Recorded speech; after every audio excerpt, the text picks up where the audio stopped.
Marcus had always known his family was different, but it wasn't until his 13th birthday that he truly understood how different they were. The Blackwood family lived in a sprawling Victorian mansion on the outskirts of town, shrouded by ancient oak trees that seemed to whisper secrets in the wind. To the townspeople, they were reclusive but respectable, old money, they assumed. They had no idea what really went on behind those wrought iron gates. Marcus's father, Vincent Blackwood, was a man who collected debts that were never meant to be repaid. His mother, Cordelia, ran what she called a consulting business that specialized in ruining the lives of anyone who crossed her clients. His older sister Vera delighted in spreading rumors that destroyed reputations, while his younger brother Damien had already mastered the art of manipulation at age 10.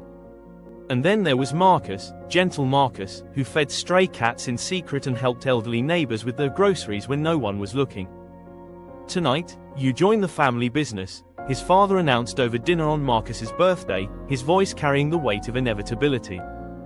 "Mrs. Henderson's mortgage comes due tomorrow. You'll deliver the final notice." Marcus knew Mrs. Henderson. She was the librarian who had taught him to love books, who stayed late to help struggling students with their homework. She'd been battling cancer for 2 years, and her medical bills had consumed her savings. "I don't want to," Marcus said quietly, the words falling into the dining room like stones into still water. The silence that followed was deafening. Vera's fork clinked against her plate. Damien's eyes lit up with cruel anticipation. Their parents exchanged a look that could have frozen fire. "You don't have a choice," Cordelia said, her voice honey-sweet and venomous. "You're a Blackwood. This is what we do." That night, Marcus lay awake staring at the ceiling, the sealed envelope on his nightstand seeming to pulse with malevolent energy. By morning, he had made his decision. Instead of delivering the notice to Mrs. Henderson, Marcus walked to the bank where his college funds sat untouched, money his grandmother had left him, the one member of the family who had shown him unconditional love before she passed. He withdrew every penny and paid Mrs. Henderson's mortgage in full, leaving an anonymous note, "From someone who believes in kindness." When his family discovered what he'd done, their rage was spectacular. They screamed, they threatened, they promised consequences that would follow him forever. But Marcus stood firm, even as his father's face turned purple with fury. "You're no son of mine," Vincent roared. "Good," Marcus replied, surprised by his own calm. "I never wanted to be."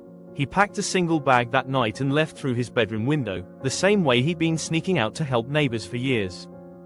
Mrs. Henderson found him on her doorstep the next morning, shivering in the dawn cold but smiling. "I know it was you," she said simply, opening her door wide. "Come in, dear. Let's get you some breakfast." The Blackwoods disowned Marcus publicly, spreading lies about his mental instability and ungrateful nature, but the townspeople had eyes. They saw how the boy they'd barely noticed before continued to appear wherever help was needed, carrying groceries, shoveling snow, reading to children at the library where Mrs. Henderson had given him a part-time job. Years passed. Marcus worked his way through college on scholarships and grants, studying social work. He returned to his hometown not as a Blackwood, but as someone entirely new, someone who chose to heal the wounds his family had spent generations creating. The Victorian mansion still loomed on the hill, but its power had waned. The Blackwoods had turned on each other, as cruel people often do when deprived of outside victims. Their business empire crumbled under the weight of their own malice. Marcus married Mrs. Henderson's daughter Sarah, who had returned from medical school to take over the town's clinic. They bought a small house with a garden where Marcus grew vegetables that he shared freely with anyone who needed them. Sometimes, late at night, he would drive past the old mansion and see a single light burning in what had once been his room.